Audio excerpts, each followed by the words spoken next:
pronto para comenzar esta tertulia de lunes 9 de septiembre de 2024. Estamos con Martín Bueno. ¿Cómo andas, Martín? ¿Todo bien? Buen día, Romina. Pablo Díaz. ¿Cómo andás, Pablo? Muy buen día, bien, impecable. Eleonora Navata. ¿Todo bien? Muy bien, buenos días para todas y todos. Santiago Soto. ¿Cómo andas, Santiago? Buenos días, ¿cómo andan? ¿Todo bien? Vamos al primer tema que tenemos para discutir hoy. Laura Raffo se encuentra en estas horas definiendo su futuro político, luego de que el viernes comunicara su alejamiento de la lista 71 del herrerismo por diferencias en el armado de la plancha del Senado. Este sábado se hizo presente en el acto en homenaje a Aparicio Saravia en Massoyer. Allí, consultada por la prensa, dijo que se siente más blanca que nunca, pero no ahondó ni en su separación del herrerismo ni en las conversaciones que mantiene para integrarse a otro sector del Partido Nacional.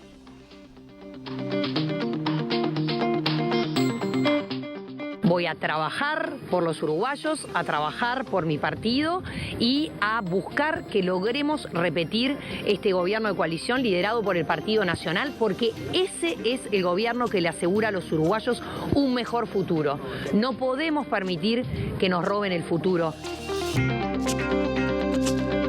Raffo aspiraba a que en la lista 71 se la ubicara como primera suplente de Luis Lacalle Pou, que encabezará todas las planchas del Partido Nacional, pero no asumirá la banca. Sin embargo, ese lugar será finalmente ocupado por Luis Alberto Heber. La decisión le fue comunicada a Raffo el martes de la semana pasada en una reunión con Heber y con el expresidente Luis Lacalle Herrera. Hablando con La Diaria, el exmandatario justificó esta decisión basándose en la baja votación que Raffo tuvo en las elecciones internas y en la reciente salida de varios dirigentes del herrerismo hacia otros grupos. Raffo entiende que de esta manera se está incumpliendo un acuerdo que, según alega, estaba cerrado desde el día en que presentó su precandidatura a la presidencia. En una carta que divulgó el viernes, la economista le pidió a la lista 71 que no considere su nombre para integrar ninguna lista del sector en las próximas elecciones. En la nota, Raffo afirma que el valor de la palabra empeñada y el compromiso con la gente son la esencia de la política. Defender estos principios fue, es y será siempre mi norte, aseguró. Bueno, ¿cómo vieron este desenlace? Hoy más temprano decíamos era un tema que se venía barajando allí desde el final de las internas, ¿no? A raíz de la situación en la que quedó el herrerismo y Laura Raffo en particular. Comentarios, a ver, ¿quién arranca? ¿Quién quiere? ¿Se miran todos? Sí, yo no hay problema, pero... Pablo. Capaz que se podría titular como crónica de una muerte anunciada. Luego de las internas, creo que los rumores en el ambiente político se escuchaban y gente que estaba vinculada al herrerismo se escuchaba, se estaba manejando esta posibilidad porque hay un descontento grande hacia cuál ha sido la performance electoral. Los rumores dicen que estas circunstancias que se viene manejando en la interna de que no iba a encabezar, yo creo que hace un mes que se viene escuchando este rumorcito. Ahora yo quiero hacer una diferencia entre dos cosas. Uno es, creo que cuando uno empeña la palabra en política está bueno cumplirla, más allá de las circunstancias. Si yo a una persona le ofrezco y le pido que sea candidata y le digo que va a tener un reaseguro, entre comillas, en el Senado, está bueno que se cumpla eso. Ahora bien, también uno tiene que decir que las circunstancias cambiaron y cambiaron mucho.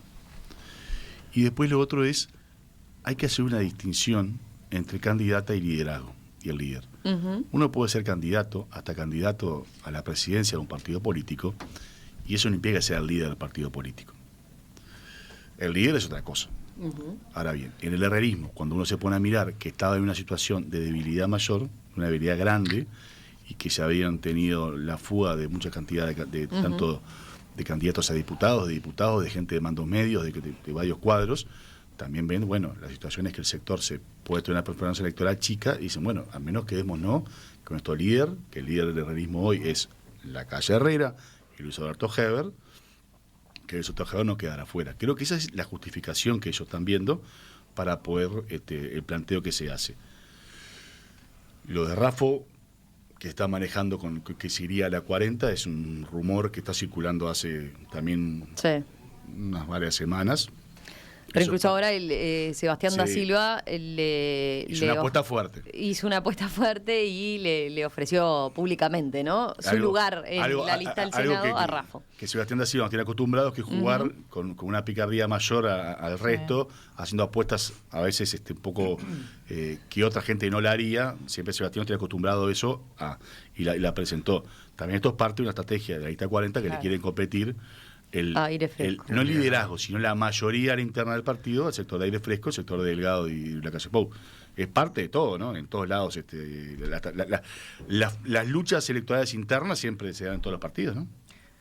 Sí, es claramente una interna que muchas cosas no conocemos porque tiene que ver con esas cosas que se manejan en negociaciones privadas, y es correcto que así se haga.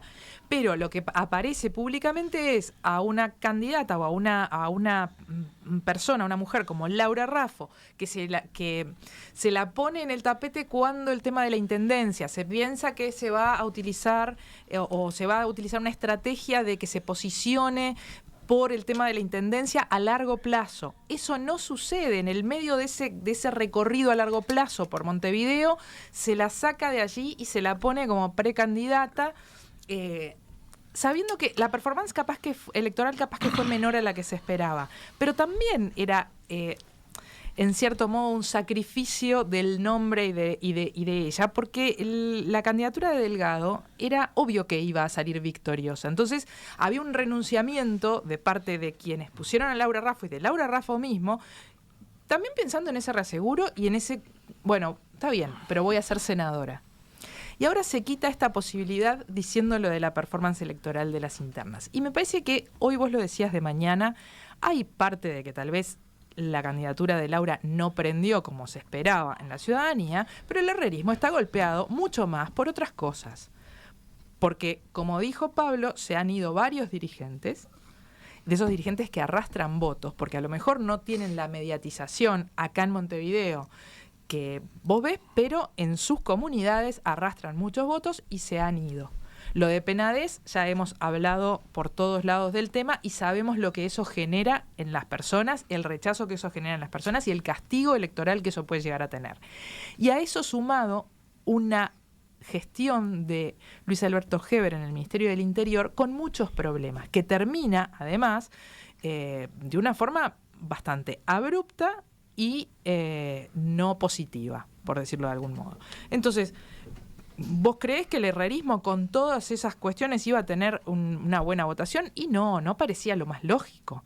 Ahora, si Laura Raffo tenía o se merecía ser senadora, y no sé, porque su carrera fue bastante impuesta, lo que decía Pablo de los liderazgos es real, el liderazgo es una cosa y la candidatura es otra, no solamente pasa en el Partido Nacional, pasa en el resto de los partidos, no creo que Andrés sea el líder en el Partido Colorado, no creo que los candidatos del Frente Amplio sean los líderes, o bueno, todavía no lo son.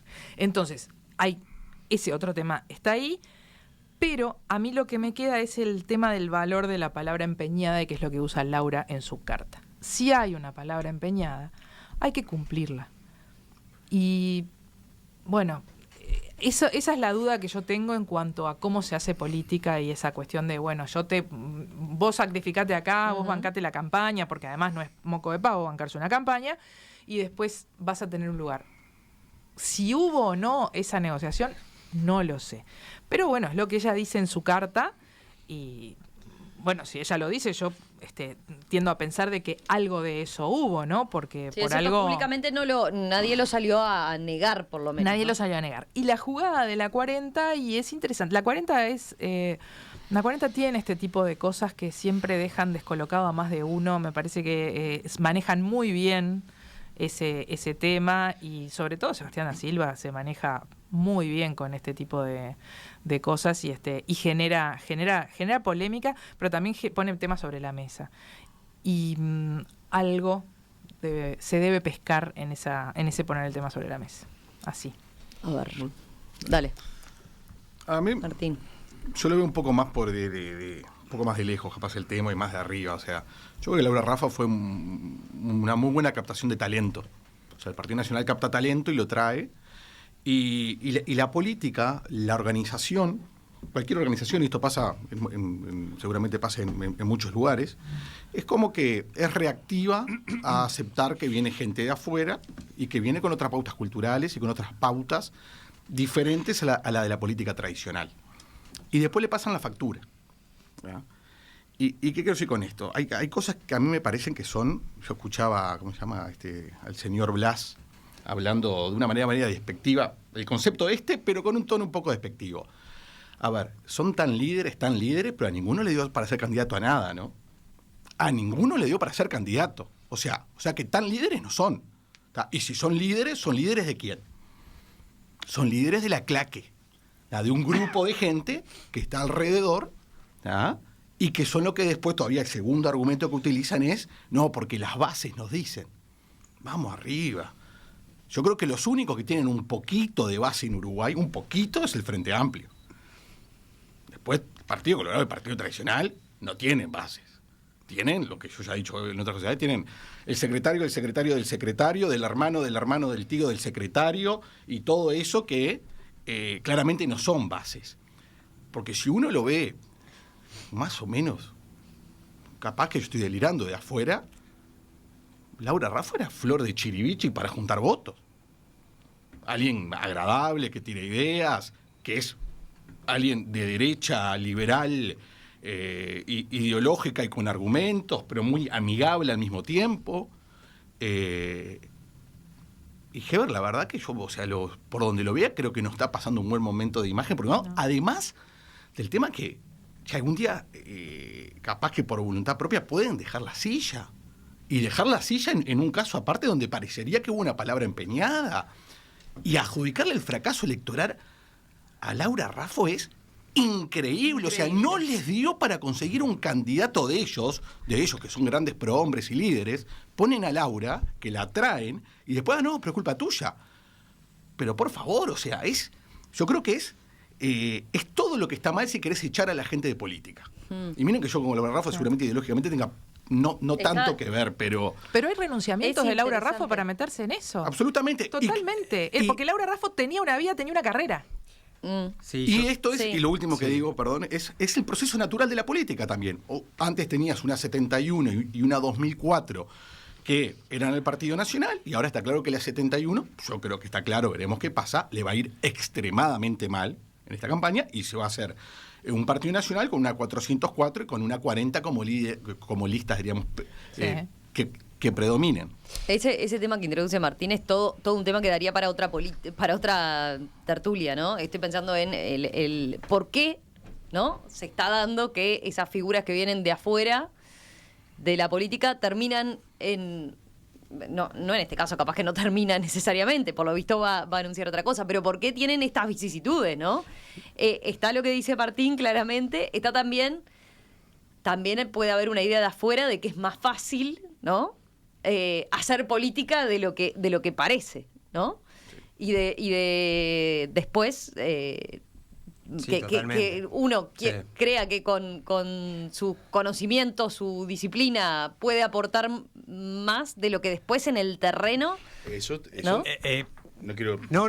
Pero no quiero desviar el tema, pues este sería un tema pero eso para hablar de... Acabo de decir que, claro, vos podés ser brillante en la actividad privada. En tu disciplina, en tu área. El máximo. Ahora, en la política vos también tenés que lograr cosas distintas. Sí, es un área específica. Sí, yo de hecho mi comentario iba a ir por ese lado, ¿no? Como es un ejemplo, primero de muchos ejemplos que hubo durante esta administración en particular, ¿no? Como que en la elección de 2019 hubo un grupo de gente, digamos, que quiso sumarse a la política a través de los partidos tradicionales y todos fracasaron con espectacular éxito. La última, Laura Raffo, veremos cómo le va igual en la elección, obviamente, pero todo parece indicar, ¿no? que son fallas sucesivas, ¿no? Una mala votación, ahora fuera, digamos, de la lista que la apoyó. O sea, realmente le han ido sacando el respaldo a alguien que venía, digamos, de la técnica, ¿no? O de una apariencia, obviamente, técnica. Estuvo años en televisión haciendo análisis económico, de la comunicación. No solamente era una economista que estaba, digamos, en su estudio hablando, sino que ella era una comunicadora que estaba metida. Y bueno, que termina, digamos, con este episodio bastante afuera del juego político, más a nivel central. Y y la responsabilidad, digamos, por la que la dejan afuera, yo creo que es un poco injusta. Ella probablemente sobre eso va a terminar cosechando algunos apoyos y es fundamentalmente con el desplome, ¿no? Yo más que la caída le llamaría, capaz que más que la crónica de una muerte anunciada, de la 71, ¿no? O sea, la 71, los dos grandes referentes, digamos, de este quinquenio eran Penades y Heber, y cualquiera de los dos largos prontuarios. Obviamente Penades mucho más complicado porque tenía un tema de la justicia, pero no solamente la justicia, sino que él hizo para entorpecer a la justicia a través de su estructura política incluso de su estructura... De su estructura política, no. Bueno, de sus redes, las redes que había construido... Tampoco es manchar al realismo entero. No, las redes que... No, pero muchas... Pero están probadas. Sabés que fueron 5 personas. Bueno, está perfecto. No podemos decir pero esas 5 personas. No quiero manchar a toda la estructura del realismo para nada. Pero él había construido una red que utilizó a su favor algunas personas de esa red que la había construido, obviamente en su. No quiero hacer una generalización hacia todos, quiero aclarar eso.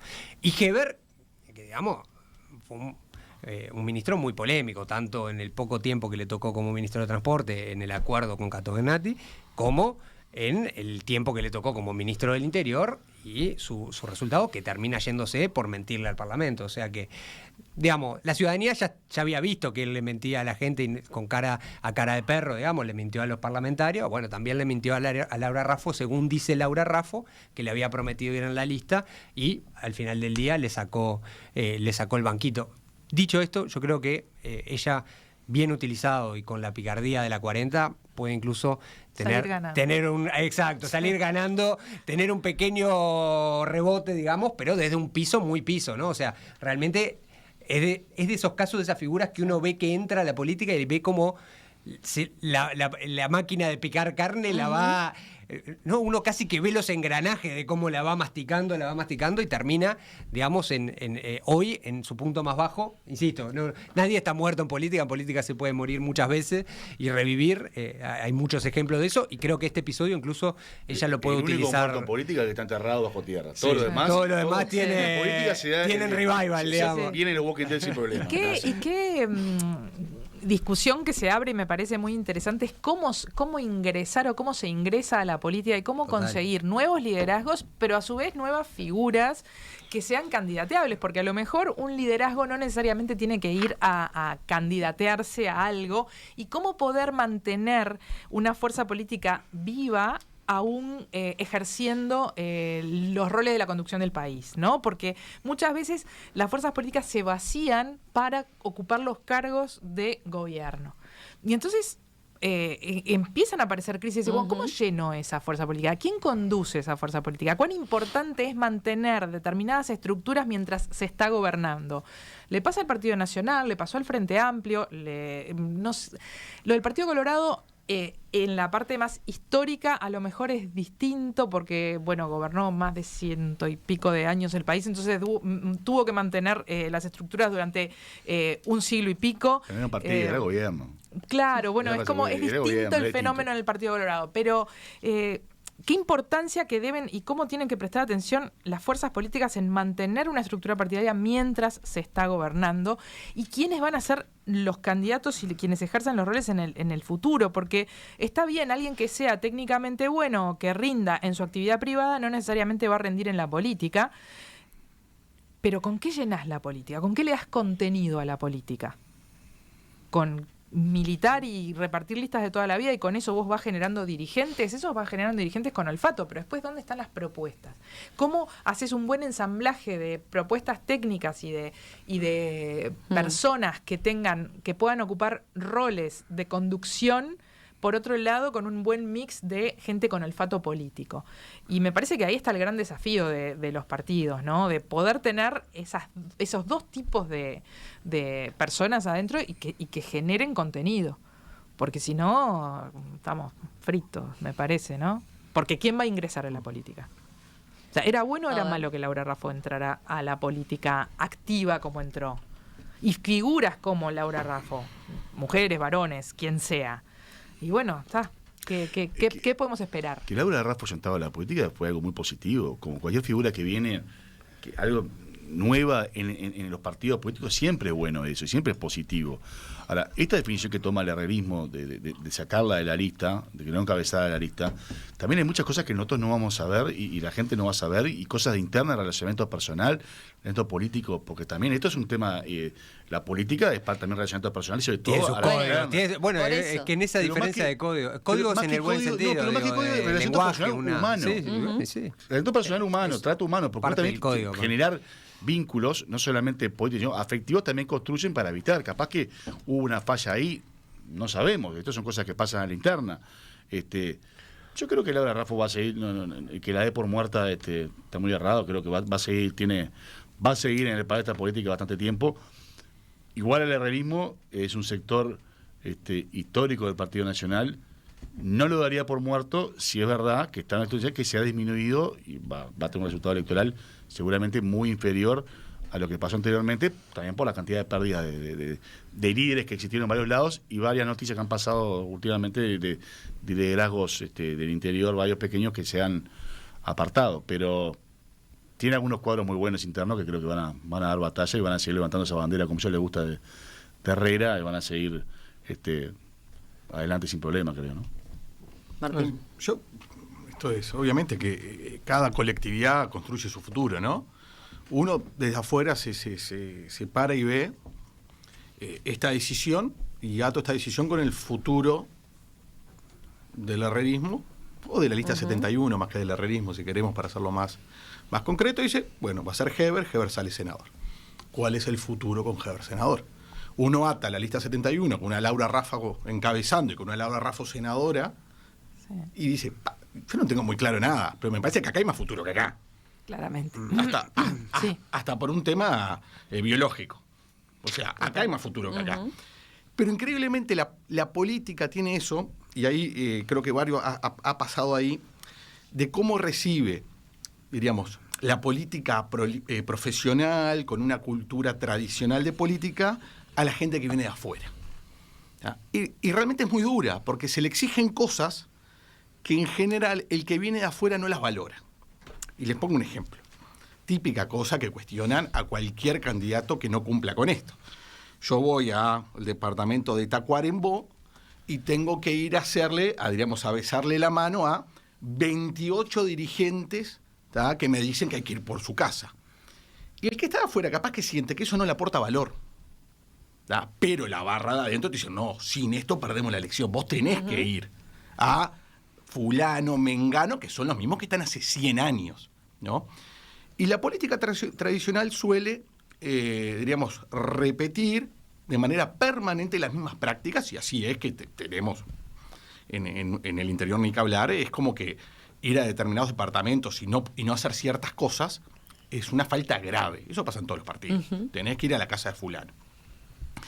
Y en eso está el tema del relacionamiento personal. Pero no atendiste a fulano, pero no le levantaste el teléfono, pero ¿por qué no lo hiciste? Y eso no me agrega valor en mi campaña. Yo tengo que juntar un caudal electoral y lo voy a hacer de esta manera. Es más, el único que lo hizo, digamos, rompió bastante esa lógica, creo que más por realidad y por, entre comillas, necesidad, fue Andrés Ojeda en la interna. Como no tenía estructura, no tenía todo eso tradicional, dijo, yo agarro por otro camino. Y le fue bien. Le pasó lo mismo a Talvi. Talvi tenía mucho cuestionamiento, si se acuerdan, por no cumplir con los parámetros tradicionales. Y le ganó a Sanguinetti por lejos. O sea, y creo que Hay hay una estructura que está rara, porque la estructura del Partido Colorado está muy rara y de repente ese tipo de cosas son más, esas estrategias más disruptivas de repente pueden tener mayor éxito, pero también hay un techo.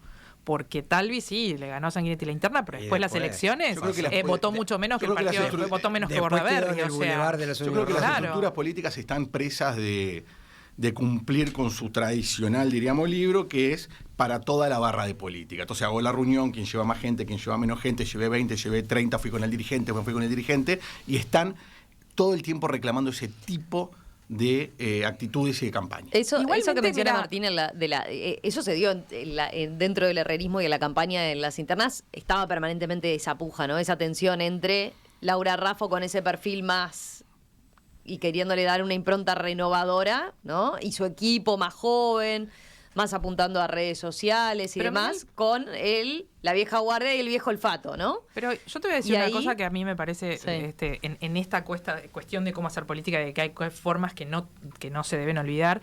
El Frente Amplio, podemos decir que en las elecciones internas fue un éxito, porque consiguió más de 400.000 votos, que era lo que quería o la meta que se había planteado. Y yo no creo que sea por lo que el Frente Amplio hizo de cara a las internas. Para mí es el trabajo que viene haciendo el Frente Amplio desde su presidencia, desde que asume Fernando Pereira, que es eso, ir a cada casa, a cada pueblo en el interior durante 2 o 3 años. Y ahí empieza a construir el Frente Amplio esto que construyó para las internas. Si después le va bien en octubre o en noviembre, es otra historia, ¿no? Pero esa adhesión o esa empezar a comprometer gente de nuevo, lo logra así. Más allá del TikTok, las redes, lo que sea. Y esa forma de hacer política, yo creo que no desapareció, por lo menos en Uruguay todavía está vigente. En una cuestión más disruptiva, lo de Andrés Ojeda sin estructura, sí, es un batacazo. Pero dentro del Partido Colorado, donde habían, donde habían En una 10 candidatos una elección y con chiquita, que 5.000 votó votos, poquita gente, claro. está. Eleonora, pero yo no me refiero a eso, ¿eh? Una elección Ojo. chiquita. Yo no me refiero a lo que puede ser una estrategia seria en un país chico como Uruguay, de darle la mano a cuantos más uruguayos posibles y a charlar Todavía con rinde cuantos eso, ¿no? uruguayos. Yo estoy hablando cuando la estrategia es, en definitiva, endogámica. Es entre nosotros mismos.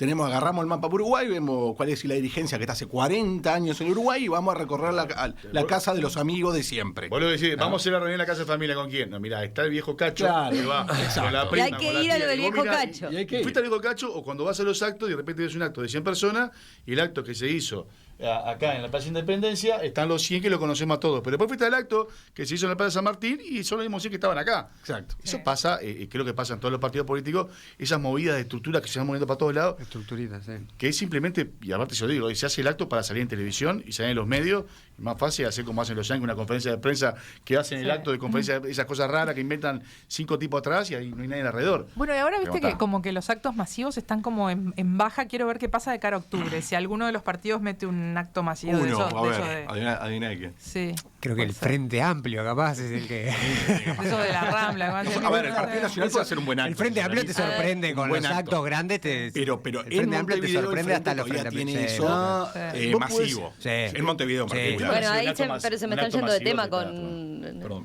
No me fuimos, quedo pendiente. sí. ¿Vos tenías alguna de esas viejas prácticas? O sea, de eso que estabas enumerando, otra más que no se perdone, no. Ya está, esa era clave. A ver, Porque capaz que te había cortado y ibas a enumerar la otra. agenda. La agenda es un gran conflicto para los políticos que no son tradicionales. La agenda. Porque el político que viene afuera no quiere dedicar el 80% a visitar gente que ya es de su partido y que ya lo va a votar y que ya está en eso. Quiere dedicarle a otras cosas. ¿Ah? Pero en la estructura... ¿Ah? Quieren que vaya a visitar a cada uno de los que lo vienen votando el partido hace 100 años. Y eso en una interna es mucho peor todavía. Y yo he escuchado que a Laura Raffo le pasan factura por eso, pero está bien, capaz que ella no tuvo la habilidad que a veces hay que tener, un poco más de cintura, un poco más de empatía, pero convengamos que en todo caso no hubiera cambiado el destino de la elección si visitaba a los que ya sabía que le iban a votar. Yo quiebro una lanza igual por esa modalidad de política, no digo, entiendo lo que más a la buena parte de la audiencia probablemente piense que eso es algo como muy del pasado, pero hay algo sabio del sistema electoral como lo tenemos nosotros, que para llegar a octubre tenés que pasar por la interna y masajear el músculo militante, digamos, de los partidos políticos. ¿Por qué lo reivindico? Donde eso no existe o no se cuida, no les va mejor en general a los sistemas. En general reclutan peores políticos, tienen sistemas más inestables, menos conexión con las bases ciudadanas.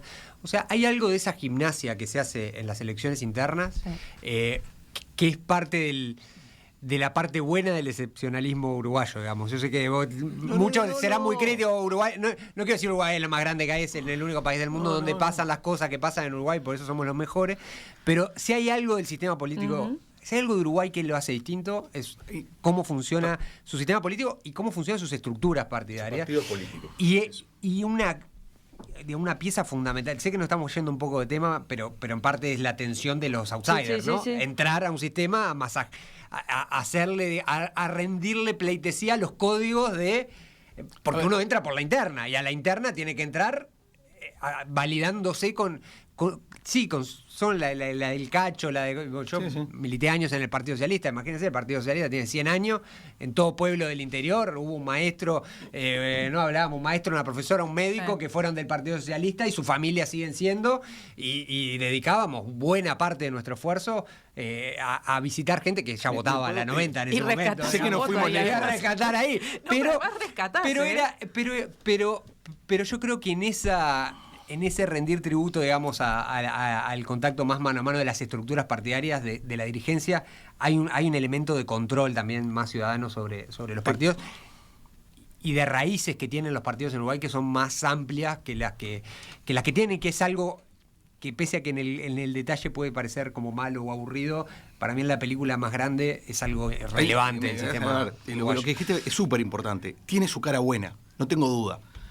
No tengo duda, porque genera identidad partidaria, y esa identidad partidaria genera un montón de cosas que es bueno para que no vengan los outsiders locos, diríamos, porque tienen que respetar ciertas reglas.